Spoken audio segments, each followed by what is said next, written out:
आपको जो बताया जा रहा है वो पूरा सच नहीं है। पीएम मोदी के इनॉग्रेशन से सिर्फ 24 घंटे पहले इंडिया की सबसे मॉडर्न रिफाइनरी में आग लग जाती है। क्या ये सिर्फ एक कोइंसिडेंस है या किसी ने एक परफेक्ट टाइमिंग सेट की है? ये कोई छोटा मोटा कॉम्प्लेक्स नहीं है। राजस्थान के बाड़मेर जिले के पचपद्र में बन रही इंडिया की पहली ग्रीन फील्ड मेगा रिफाइनरी कम पेट्रोकेमिकल कॉम्प्लेक्स है। एचपीसीएल और राजस्थान गवर्नमेंट का ज्वाइंट प्रोजेक्ट 80,000 करोड़ की इन्वेस्टमेंट। और प्लान क्या था? गुजरात के मुद्रा पोर्ट से क्रूड ऑयल पाइपलाइन के थ्रू आएगा और यहाँ रिफाइन होगा। मतलब इंडिया अपनी रिफाइनिंग कैपेसिटी एग्रेसिवली एक्सपेंड कर रहा है। आज इंडिया ऑयल सिर्फ इंपोर्ट नहीं करता, रिफाइंड ऑयल दुनिया को एक्सपोर्ट करता है। 5 मिलियन बैरल्स पर डे की रिफाइनिंग कैपेसिटी के साथ 4th लार्जेस्ट रिफाइनर है।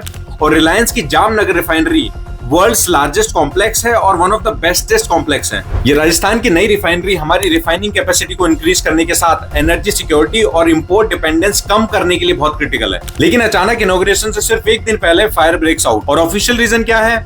System failure, friction, spark and fire. लेकिन सवाल यह है कि इतना एडवांस प्लांट, इतना हाई लेवल सेफ्टी सिस्टम और इनॉग्रेशन से जस्ट एक दिन पहले फेलियर, टाइमिंग कुछ ज्यादा ही परफेक्ट नहीं लग रही। अगर आप इसे सिर्फ राजस्थान और इंडिया तक देख रहे हो तो धोखा खा रहे हो। थोड़े वाइड एंगल से देखोगे तो एक पैटर्न दिखेगा। पिछले 30-40 दिनों में यूएसए, मैक्सिको, इक्वाडोर, रशिया और ऑस्ट्रेलिया में रिफाइनरीज, ऑयल डिपो और पाइपलाइन जैसे एनर्जी इंफ्रास्ट्रक्चर पे सिमिलर अटैक या एक्सीडेंट्स हुए हैं। कहीं ब्लास्ट हो गया या कहीं आग लग गई। एक्स पर अरविंद नाम का एक वेरीफाइड अकाउंट है। ये भाई साहब जो भी हैं पर अपने एक्यूरेट प्रेडिक्शंस और एनालिसिस के लिए जाने जाते हैं। अरविंद के प्रेडिक्शंस, एनालिसिस और पैटर्न रीडिंग्स ऑलमोस्ट सच होते हैं। राजस्थान रिफाइनरी इंसिडेंट से 4 दिन पहले ही इन्होंने पोस्ट करके कहा था कि इंडिया की रिफाइनरीज पे अटैक हो सकता है और हुआ भी वैसा ही। अब इनका पोस्ट वायरल है और लोग हैरान हो रहे हैं। अरविंद के अलावा काफी और एक्सपर्ट भी बार बार ये वार्न कर रहे हैं कि आज के टाइम पर वॉर सिर्फ बॉर्डर्स पर नहीं लड़ी जाती। साइबर अटैक्स, इंडस्ट्रियल सबोटाज और इंफ्रास्ट्रक्चर डिस्ट्रप्शन, ये सब साइलेंट वेपन बन चुके हैं। ऑफिशियल रिपोर्ट्स बोलेंगी टेक्निकल फेलियर, और ऐसा हो भी सकता है क्योंकि रिफाइनरीज रिस्की होती हैं।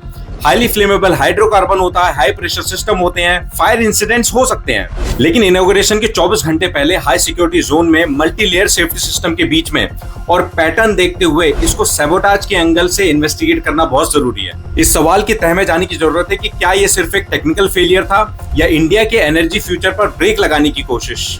इसके पीछे की सच्चाई क्या है वो शायद इन्वेस्टिगेशन के बाद भी कभी क्लियर ना हो। लेकिन राजस्थान की रिफाइनरी एक वेकअप कॉल है कि इंडिया ग्लोबल वॉरफेयर की रियलिटी को पहचाने और स्ट्रेटेजिक इंफ्रास्ट्रक्चर पर अटैक को सिर्फ एक कोइंसिडेंस या एक्सीडेंट ना माने। कमेंट करके जरूर बताना कि आपके हिसाब से एक्सीडेंट है या सबोटाज। मिलते हैं नेक्स्ट वीडियो में।